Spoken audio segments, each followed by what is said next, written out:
Hello and welcome to a special episode of Planet Critical, the podcast for a world in crisis. My name is Rachel Donald. I'm a climate corruption journalist and your host. And if you don't know me by now, I don't think that this is actually the episode to introduce myself or the podcast. This is for the listeners that have been with us through 2024.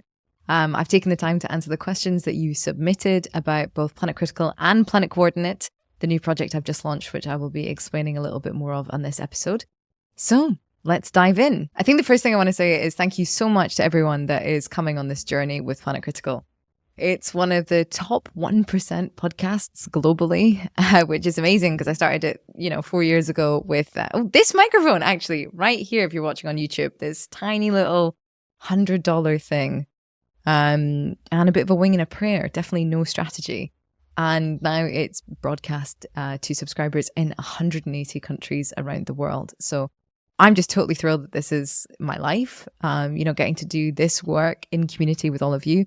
And to the 500 odd of you who are supporting the project with a paid subscription, thank you so much. You are facilitating my continued resolve, efforts, investment as well in this work. And frankly, you're the people behind Planet Coordinate and its new launch. So I'm really grateful that because of all of you, this project gets to stay open access, free, no paywalls for everyone in the world. And if that's not a bit of degrowth redistribution, I don't know what is. For people watching on YouTube, you'll see that I'm dialing in from a new environment. I do sometimes like to think about the YouTube audience and how maybe sometimes they're a bit confused by the fact that the background that I'm recording in changes so frequently. And that's only going to get worse or better depending on your value judgment next year in 2025. Where I'll be traveling all over the world with my partner, making short films for this new project, Planet Coordinate, that investigates what to do for a world in crisis. So I'm recording this after Christmas from my childhood home in Scotland. The room I'm recording in, there's not a lot of chaos going in. The room next door is pure chaos. Packing for a year out of a backpack is quite something, especially when half of your backpack has to be film equipment that you're not particularly familiar with. And so I have to do another trial run after I record this and see what else is missing and if I can get it in the next 24 hours before we go.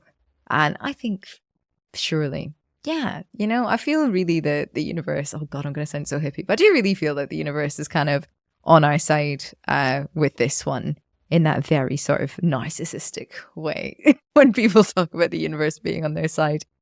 There's been nothing but support for the project and the idea, and the Planet Critical community has really rallied in order to facilitate it.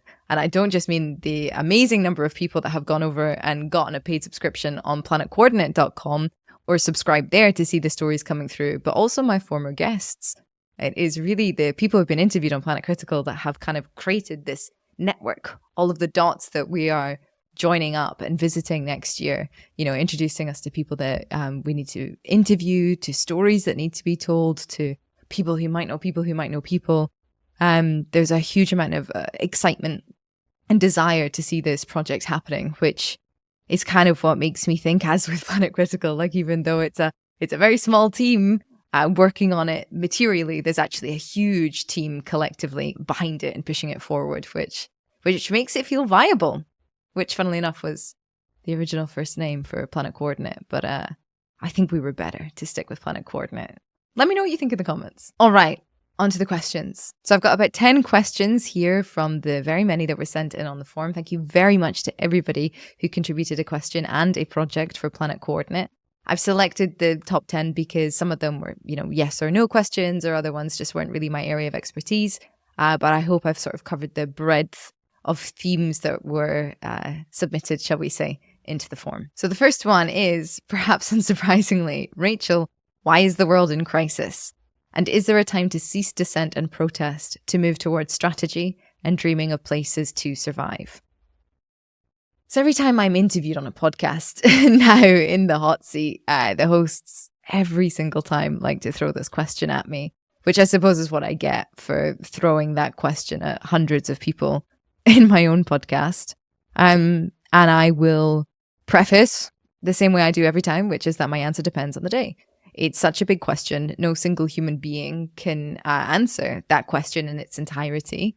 My hope is that one day somebody will, piece together all of the answers of my guests to create this, I don't know, maybe like visual art project, revealing why the world is in crisis and all of the overlapping nodes of that and the networked reality of that. I would say that because of the research that I'm doing for my book, and also just the increased militarism over the past year, that my answer right now is violence. The world is in crisis because of violence, because we don't have a manner of understanding violence. We don't have a way to speak about it, because our systems are inherently violent and built upon violence. And then all of the kind of language games that we play in our cultures and society inhibit understanding that reality. They kind of obfuscate and gaslight us into thinking that what's happening is justified or normal or non-violent even.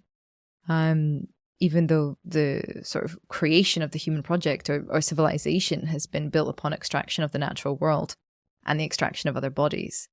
And I think that violence is now sort of boomeranging back on us. One of the things that I think is so interesting about violence is that it destroys meaning. And I kind of go into this in the book, and I don't really know how much to say now. But what I'm working at is this idea of it being kind of like a void, something that creates absences, that cuts away. And that's probably in quite contrast to the very active and explosive way that perhaps we think about violence. I'm now thinking of it as something that severs relationships. And so some of the violences that we have to live with are also these violences of language, in which people can deny reality or deny science or deny truth, or even, the belief that there is no sort of objective truth that we can all come to agree on, like the climate crisis, biodiversity crisis, ecological crisis. And that slipperiness, that kind of black hole of meaning, is, I think, something that facilitates the extractive violence that is causing this sort of material disaster that we're having to live through. And it's why we're sort of seemingly unable to respond to it adequately. Those are kind of my brief thoughts on it. As to whether or not there's a time to cease dissent and protest and move towards strategy and dreaming of places to survive, I mean, I don't really see the binary there. Protest is a form of strategy, and dissent is a form of dreaming, saying, no, this thing that's on offer is not good enough and we deserve better, and we have an idea of what it could be, which is why we're pooling our voices together and going out onto the streets and demanding your attention and demanding you listen to us and demanding the attention of our peers as well, our fellow citizens. So I don't think that there's an exact binary there, but I also kind of understand, I think, the vibe here behind the question, which is there a time where we accept that this project cannot be continued and move towards organizing together to try and create the networks and the nets that will be able to catch us in collapse? That's what I'm reading. And I think that,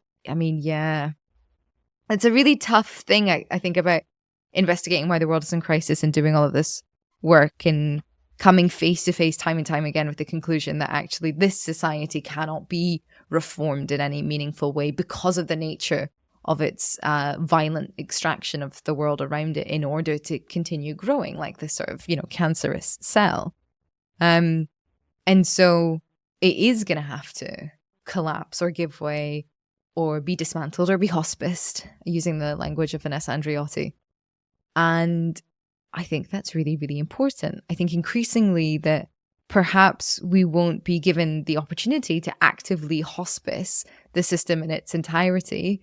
But what is more likely this century is that it will continue to collapse more dramatically so due to ecological backlash from a planet being tipped out of balance, due to increasing militarization and warfare that sort of by that nature changes, our geopolitical structures and a global economy built on trade, relationships built on trade. I mean, that just won't be the reality that we live in anymore. And I think also, we are going to run out of fossil fuels, not coal, and probably not gas either, but oil. And we are an oil-based economy. Even if you take oil out as a source of heating, say, and you use coal and gas to fill in that gap, you can't get coal and gas around the world without oil. It's the fuel for transport. So I think there's not a kind of concern or reality, rather, in which there's just this exponential growth of catastrophe due to burning more oil, because we will hit a point where we just can't access it anymore. And that will create an opportunity, essentially, for the world economy to stumble or stutter or grind to a halt or panic at the very least. And in that moment of heterogeneity, essentially, in that moment of chaos or pluralism, is a moment for new things to emerge. And I think that's why it is really important for people to be laying the groundwork of other structures that can fill in the gaps when the vacuum of power essentially appears. That's why transition towns are really important. That's why donut economics is really important.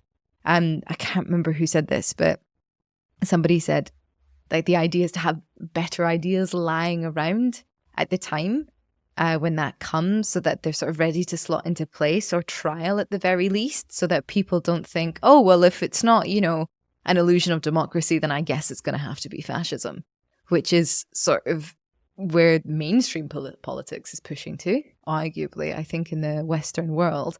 But that's not the only option. There's lots of other options. And so it is really, really important to not just be dreaming of survival and creating spaces to survive together, but also dreaming of survival in a sense, in that making it possible for other people to survive and making it possible for other communities to come together and dream together of a different way of being. People talk a lot about hope, that hope is either a good response or a bad response. There's a lot of analysis around hope, but I think it's excitement that engenders and justifies hope. The excitement that this can really be done. That's the fuel for a hope that keeps you getting up in the morning. Okay, on to the next one. So there's question 2 and 3 I've grouped together because I think they're pretty similar. The first is, why can't we achieve the scale required to address the urgency of the climate crisis? And why do we leave the climate crisis problem solving in the hands of the problem makers? Government is not designed nor interested in solving the climate crisis. We need to look for other climate heroes. Okay, this is why I thought that these two questions should be grouped together, because I think, if I may, there's two fallacies happening in each of these questions that are connected. The first is the idea of climate heroes, and the second is the idea of scale. So let's talk about climate heroes, because I think that's probably more accessible. So I hear this a lot, right? And I talk about this quite a bit in private, this idea that we're all kind of like waiting for our climate messiah, our climate Jesus, our climate Martin Luther King, like somebody that's going to lead us through, our climate Gandhi, somebody that's going to lead us through what needs to be done. But the difference with, maybe not Jesus, but with Gandhi, MLK, they achieved extraordinary things in extraordinary ways, namely, civil disobedience and non-violence. But what they were seeking to achieve was a sort of ideological change that would result in material benefit, human rights, essentially. And that was a necessary fight and a good fight. But what we're looking to today, what we want to change is everything. It's not just that we want people to have the same rights, or we want nature to have the same rights as humans. It's that the very thing that we consider to be rights perhaps needs to be evolved, and we need to move towards the idea of human responsibilities. And that's an ideological change that would have material impact and benefits, yes. But alongside that, we also need to be engineering different material realities. And what I mean by that is deploying new energy systems, deploying new economic systems, deploying new food systems, deploying new water systems, deploying new everything systems. And so this isn't a problem that can be solved by the vision of one person, because it's a global problem that is experienced differently depending on the locale.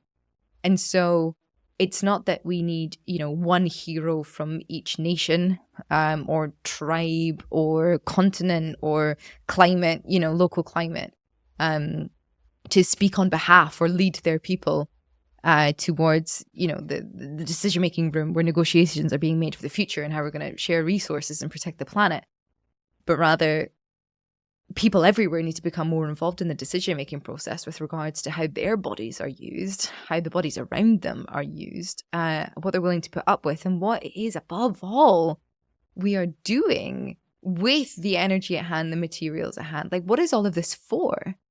And that has to be a plural conversation. That cannot just be one hero that leads us through. Because as you see time and time and time again in history, even when the odd great hero comes along and has a position of power, eventually that person dies. And somebody less morally stringent comes along and becomes corrupted. And so the idea of collectivity isn't just some kind of like socialist dream where people are equal and that's, correct ideologically or morally. It's also just smart. It's just a really good strategy for ensuring that power and control doesn't pool too much in the hands of one person and then uses it to continually collect power and resources from others until we get to a stage where the vast majority of the world's population and all of the rest of the species have absolutely no say in the future. That's madness. That's why we're where we are today. So I don't think we need climate heroes. I think we need climate communities, climate groups, climate politics, climate visions, climate strategies. And they can be, a collective of people, one of whom perhaps is the speaker who's really good at the public speaking bit. Maybe another person's really good at grant writing. Those people are heroes. Oh my God. And maybe somebody else is really good at the art bit and really somebody else is really good at the math bit. Like, we need a diversity of things celebrated in our cultures. That is the lesson that comes back time and time and time and time again. So as to kind of like break out of this incredibly stultifying and dull homogeneity of modernity, right? Which is that lots of people can do lots of different things and they should be celebrated for doing lots of different things. And we shouldn't think that just the people with the, good voice and the big words or like the impressive kind of public persona and character is the person to follow. Because they might just be good at that one thing and not particularly good at anything else, which again is something we see time and time again, especially in this era, this idea of like politicians being popular rather than political.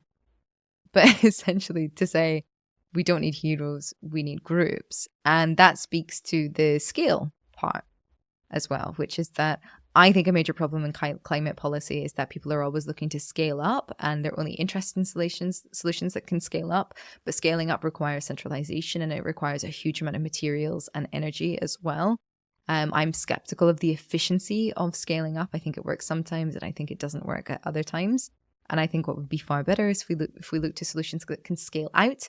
They're going to be inherently less materials intensive and energy intensive, even though I understand if you scale them out enough, they might come to be just as or more materially and energy intensive. But the point of those systems of material use and energy use being diversified like that and decentralized like that is that if something happens somewhere, it doesn't bring the rest of the system down with it, like the 2008 banking crisis, for example. So I think we need solutions that can scale out also because then they can be modified in the scaling out, depending on the locale and depending on the needs of the people. Let's make this really simple. I am from fairly coastal bit of Scotland, and there's lots of mining villages dotted down the coast. It could be that each mining village has different needs with regards to how much heat they need in the winter, how much electricity they need, how much food they need, etc., depending on their population or how much wind they get, how much sun they get. And if we have solutions that scale out rather than that are just copied and pasted with no kind of community involvement, then you can create, modifications perhaps depending on who is there and what they need. And I think the other really interesting thing about that, beyond, efficiency and sort of, science really, like scientific possibilities, is that it gets people more engaged. It gets people more engaged in where they are And if they get more engaged in where they are, they're going to be more engaged in who they are and who they're around and who they want to be. And we know this. We know this is a fact. We know that if you create opportunities for people to become more involved in local governance, say, rather than local politics, local governance, and then their quality of life increases and they sort of continue to get more and more involved. It's like a snowball. And they enjoy the place that they live in more, and the place that they live in gets better the more local people that are involved. And that's a no-brainer intuitively. We live in a world where it had to, be studied objectively so that we could actually quote it. But it's true. We know that from deliberative democratic experiments that are going on all around the world.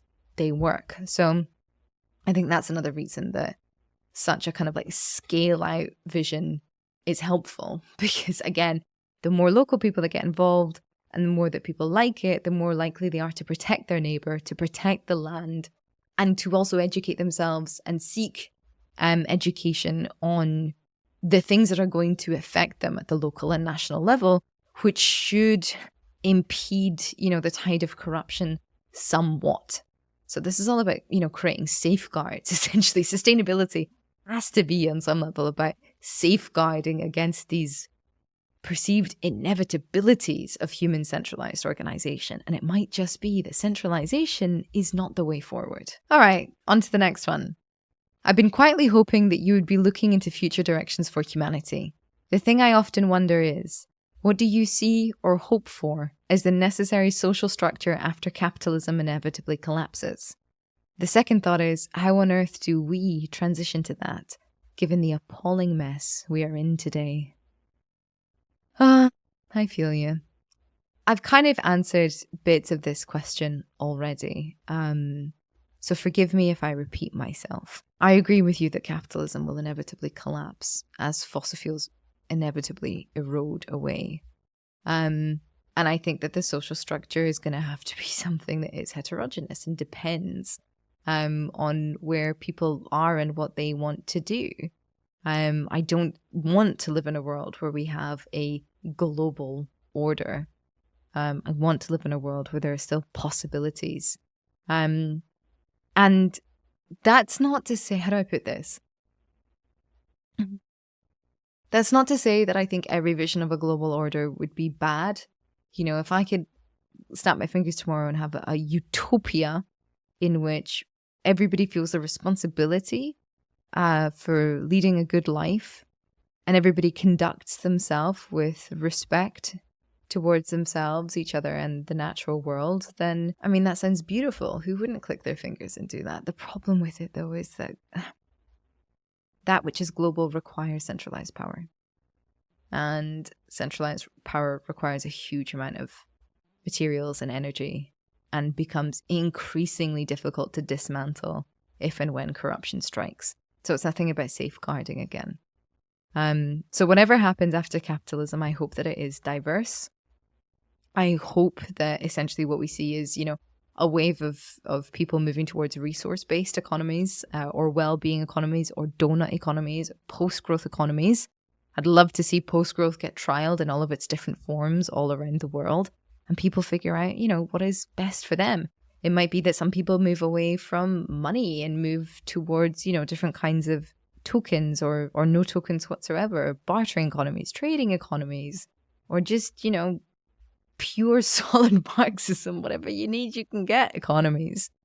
And I think that for those economies to survive, we will need to be constantly dismantling those that seek to centralize and seek to shore up capital and resources. I think that there will be room, and I hope that there will be room for global coordination with regards to open access technology, open access IP, open access health, all of the open access data, essentially, with regards to all of the innovations that improve the quality of lives of human beings and the quality of lives of the more than human world as well. And I think it could be really fun to see a world in which, regional territories essentially decide together what they want to be good at and what they want to provide, what their service will be. So a really good example of that right now, or certainly 5 years ago, would have been like Taiwan. Taiwan being the semiconductor birthplace of the world, and that was what they chose to provide. That's since changed, but it just goes to show that people can sort of come together and decide what it is that they want to provide for others. So would it be that parts of the world say, okay, we're going to develop our sort of local, our network of local economies, and then alongside that, there's going to be this national structure in which, having listened to the people, we've decided that we want to, particularly focus on cancer drugs, or we're going to particularly focus on literature. We're going to whatever it is, So it just ensures that there's a huge amount of sort of effort and energy going into that which is good, that people on the ground are deciding in concert with each other that which they want to focus on, and that those decisions are also being made in tandem with the rest of the world, with an awareness of what is going on in the rest of the world and what the rest of the world needs. I think that's really exciting. I recognize it's really utopic, but I believe that it's possible purely on the basis of the understanding that we live on a finite planet. So we are going to have to get to the stage where we have discussions around what it is we want to use our resources for, and also how it is that we define which resources are ours, and how it is that we define which resources need to be left in the ground in order to protect and facilitate Earth's continued systems and well-being. So I think it is possible. And how do we transition there? I don't know. I think, as I said, it's really important that people have good ideas lying around, able to be picked up in the wake of catastrophe. And hopefully that's what happens.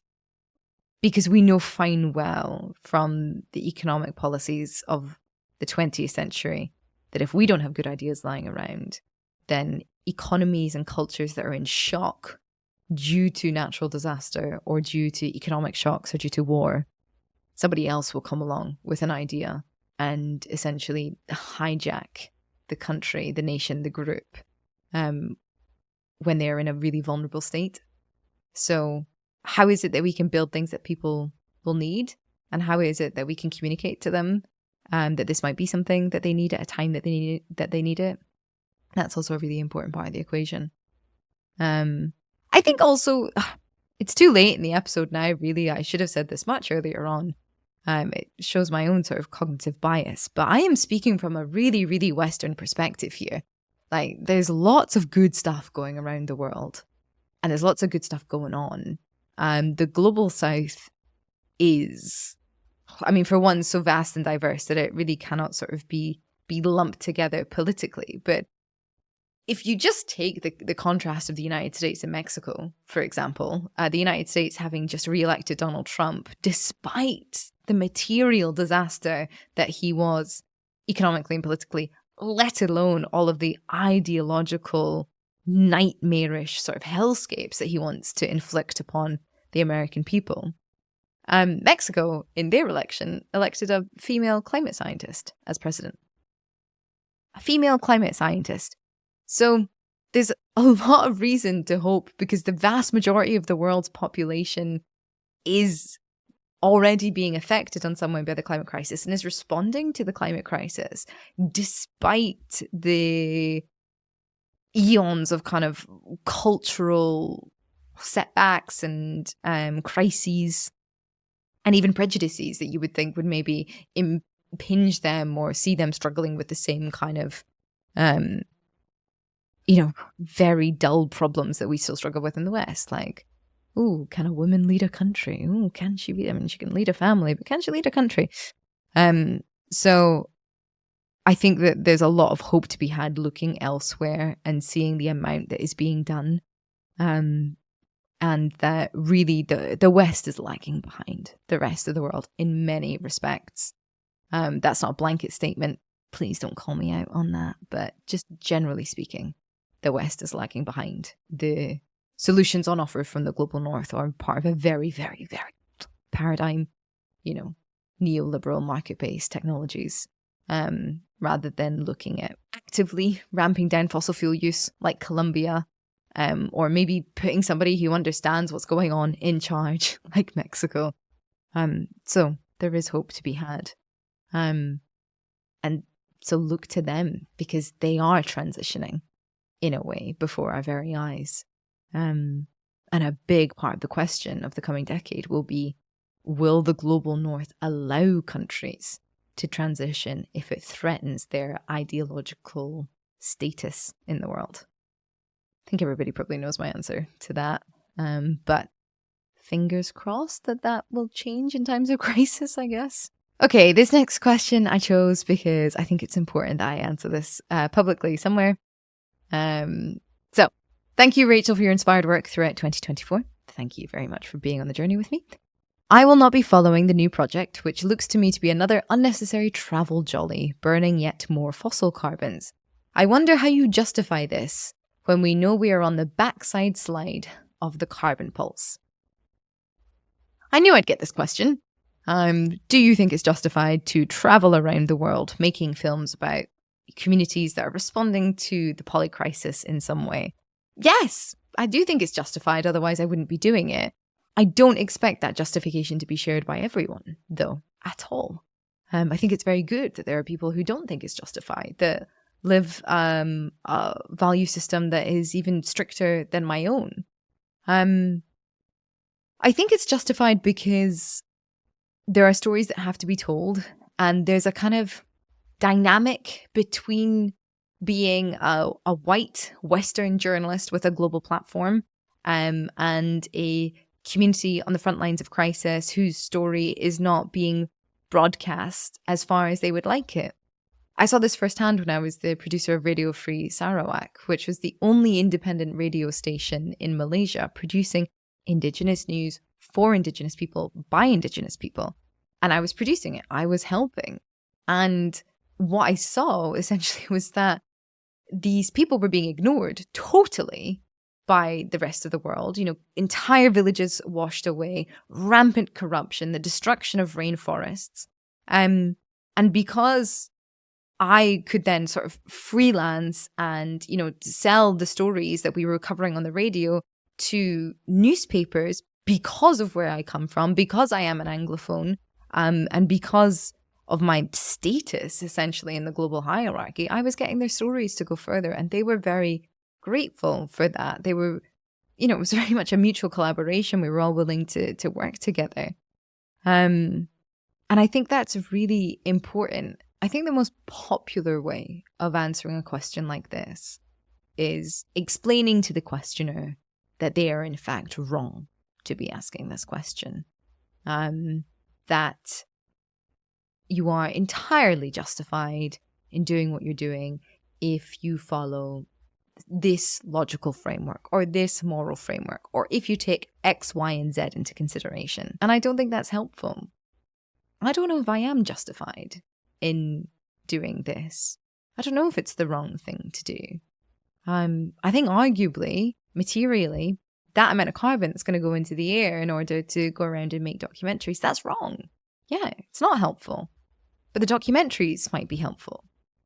And this is normally the point, I think, where you start to do, you know, accounting in your head, like offsetting. You know, okay, well, if I'm using that, if I'm like blowing through my own personal carbon budget, quote unquote, or if I'm emitting much more into the air than most people everywhere, but I'm doing it in order to do this good thing that I hope will have a positive impact on the planet and on the climate, then are my emissions balancing out? Is my harm being balanced out by my positive impact?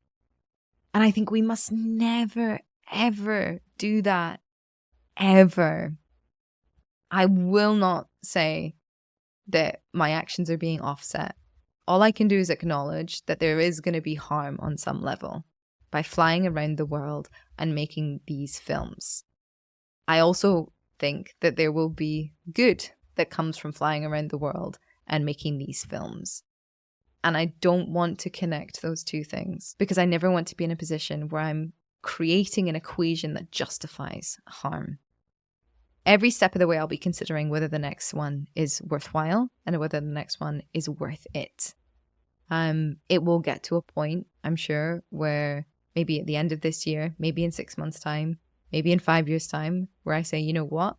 I think that I've maximized the amount of good that I can do with this project. And to continue would really only be a self-indulgent travel jolly that causes harm. Until that point, I'm just going to have to take responsibility for the fact that, yep, it's not great. There is harm going to be caused. I'm going to cause harm by the amount of emissions that are going to go into the air. And it's not justifiable. I'm just actively making that decision because I really, really, really want to do some good. I think I'm making the right decision. If it turns out to have been the wrong decision, I will take responsibility for that too. All right, next one.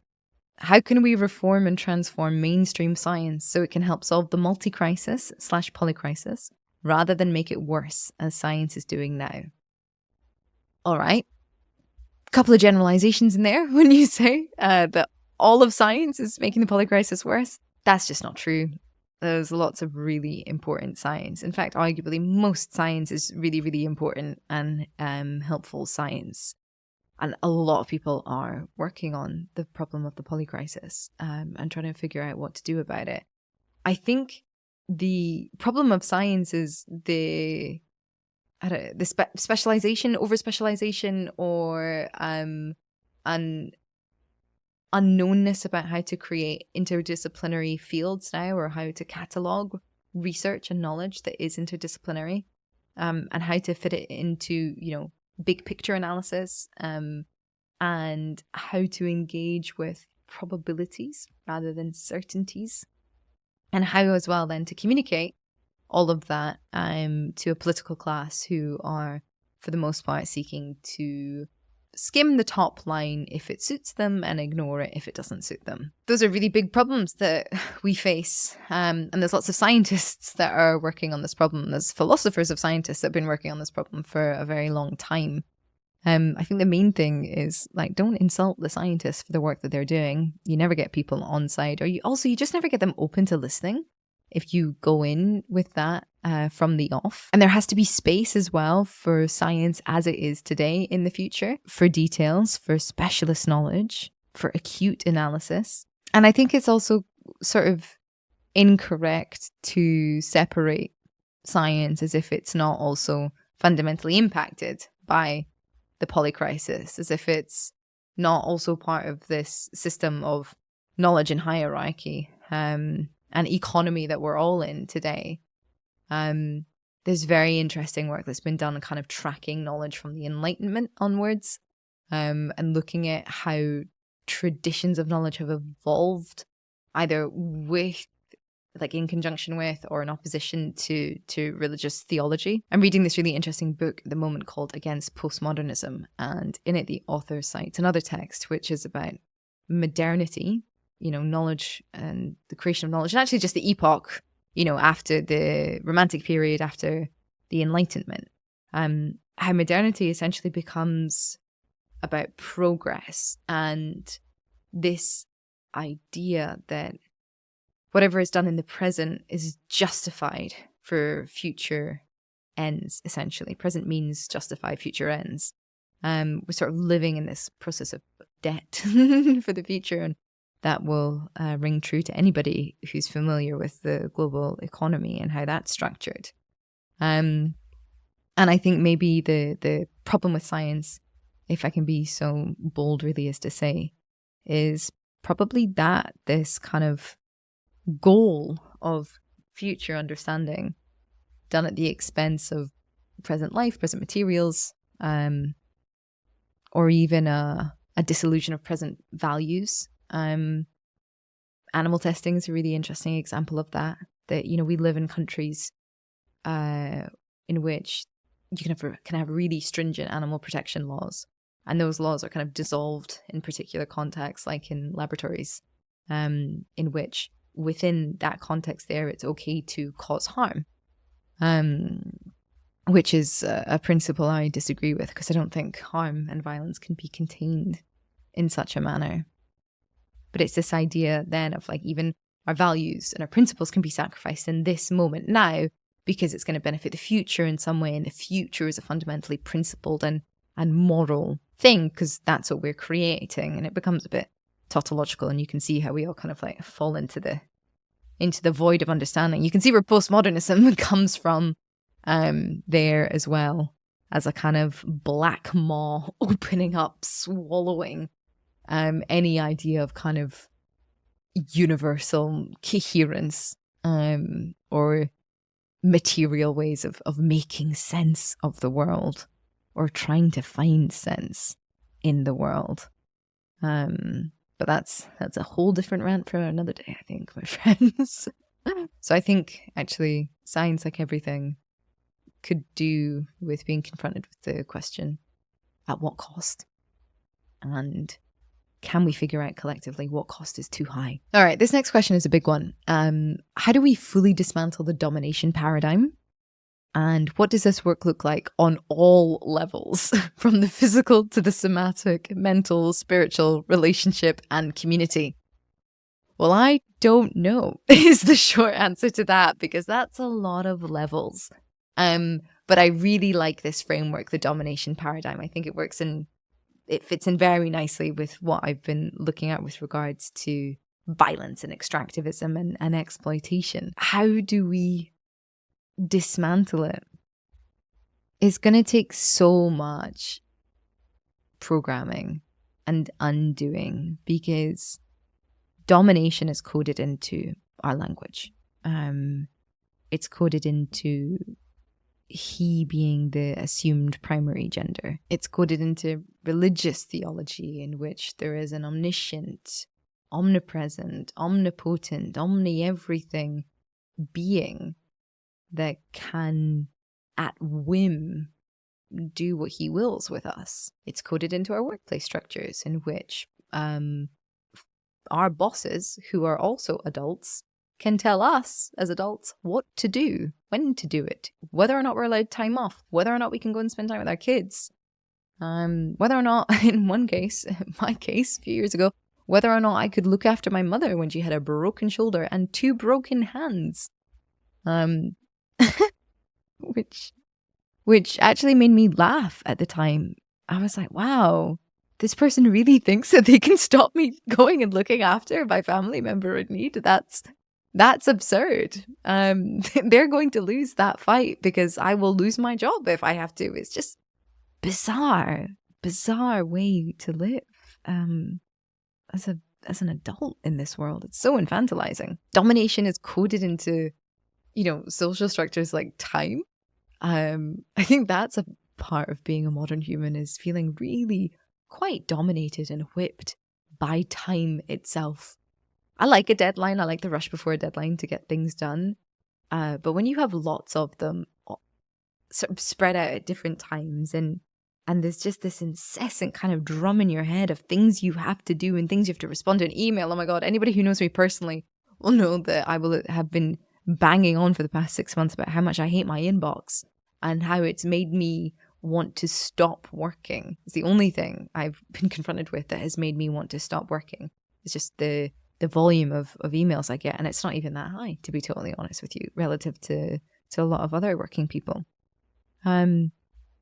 So domination is in almost everything that we do, and the place where it is absent is love. And it was bell hooks who wrote about this, the philosopher of love, who wrote really extraordinary books. And she wrote that love could not be present in a dynamic where there was domination. Not that love is the absence of domination, but just to begin with, it could not be present in a relationship of hierarchy. And so, because it's this sort of ephemeral thing that has really material results, domination, because it's actually sort of the foundations of society itself, violence, extractivism, humankind's domination over nature, mankind's domination over womankind, heterosexual domination over any other kind of sexuality, Christian domination over other religions. It's like this force that moves amongst us, like gravity. And so it's not quite possible to go and attack domination in and of itself, because it isn't a thing in and of itself. It's the thing with which other things are made in and of themselves. It's like a chromosome. And so the only way then to really attack it is to not invite it in. And that is to be loving. Loving with yourself, loving towards one another, loving towards the world. And I'm always a little bit wary of coming to love as the conclusion, because I see it being used as a wash, as an excuse to not engage in self-defense or protest or dissent, as an excuse for passivity as well, or moral superiority, that love will conquer all. I think you only have to look at the reality of the world to see that love is not the default winner when it comes to a showdown between love and domination. Because love has to be cultivated all the time, whereas domination seems to be something that, because it pervades everything, can feed off of everything, and has this sort of snowballing effect. Love can too. Love can too. And I'm sure if we lived in a loving world, love would be the thing that snowballed more readily than domination. But we live in a dominating world. But love is a very active thing. I enjoy rereading Erich Fromm's work on love from time to time. Who, to sum it up, would kind of say, love is a verb. It's an action. It's a way of being in the world. When you love another, if you only love that other, then it's not love. Because love is for everything. It knows no bounds. It cannot be contained. If you love your neighbor, then you love everyone. If you love your lover, then you love everyone. If you love your child, then you love everyone, if it is real love. And I think that that's very, very beautiful and very prescient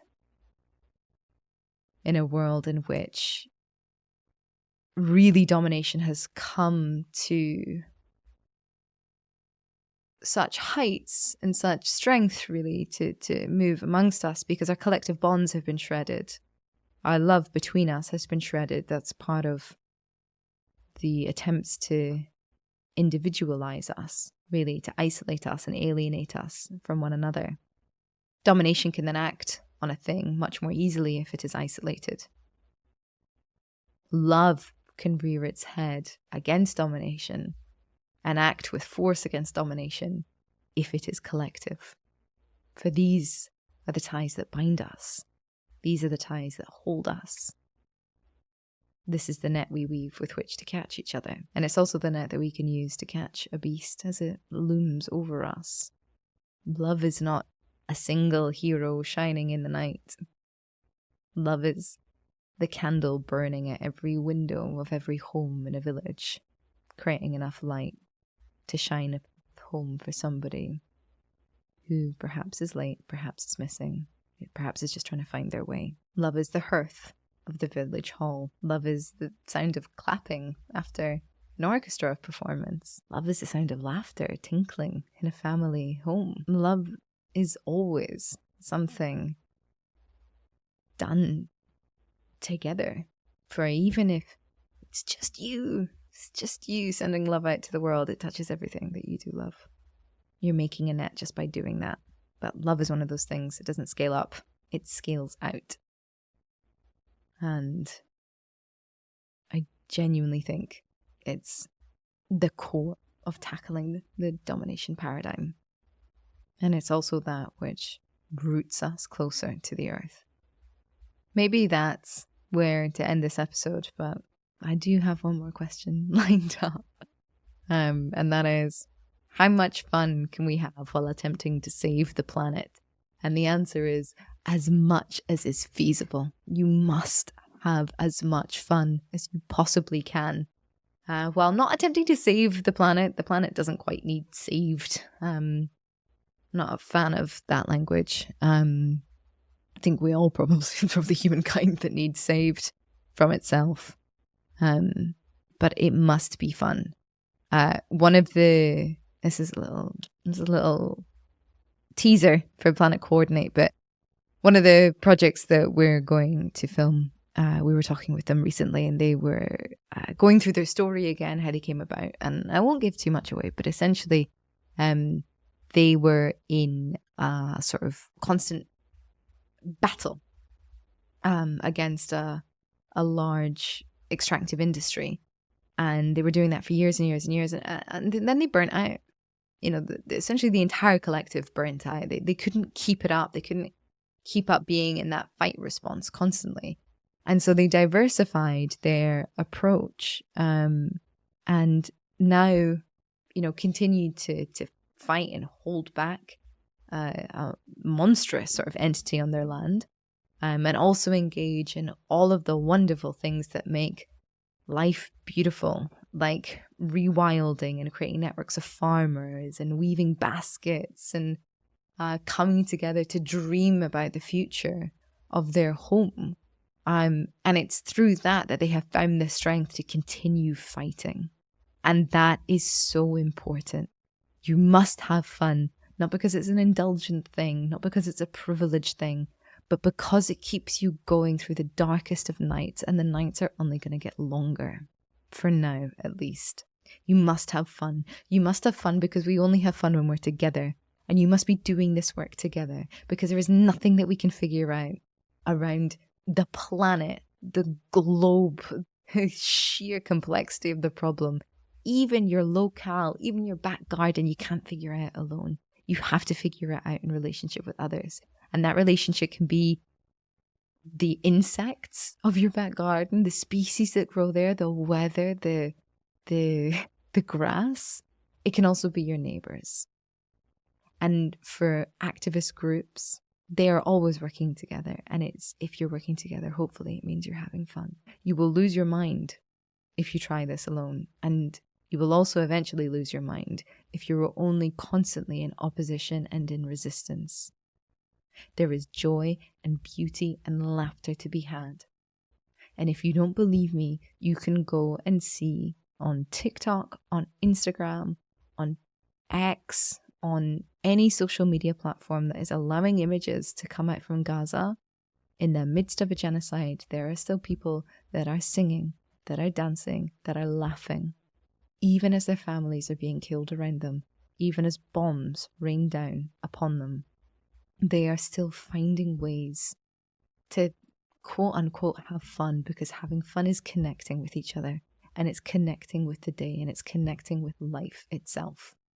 Laughter and love are acts of resistance in a dominating, extractive, and violent world, and they are the wellspring of energy and motivation and resolve for continuing to do the really difficult things. So we continue to have fun by allowing ourselves to have fun, and by seeking fun out, and by taking rest, and by holding hands with the people we love, and by remembering not any one of us is going to figure it out on our own. The weight of the world is not on your shoulders as it is not on mine.